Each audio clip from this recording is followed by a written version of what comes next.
jedni 3 medveda. Jedan se zvao Prasuljko, jedan se zvao Prasuljpica, a jedan se zvao Prasuljko.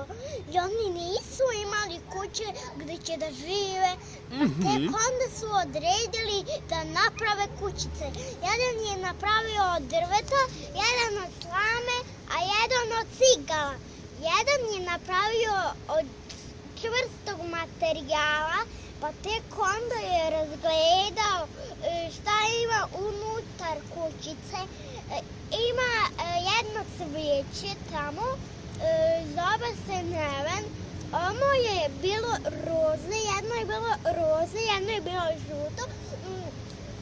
Tad su videli jednu šargarepu, nisu znali čija je to šargarepa, pa tek onda su zamislili koja je to šargarepa i pitali su Prasuljkicu, da li je to tvoja šargarepa?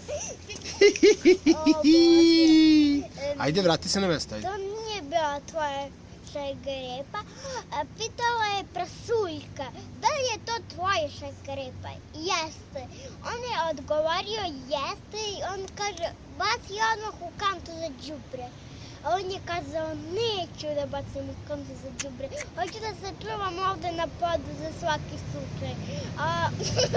I onda su poneli jednu vodu i onda je Prasuljko popio i na kraju se prosula na pod i na kraju, znaš, se polomila čaša. I onda su počistili taj nered i živeli su dugo i srećno. Kraj! Pa bravo ti ga mala, reci ti još jednom kraj!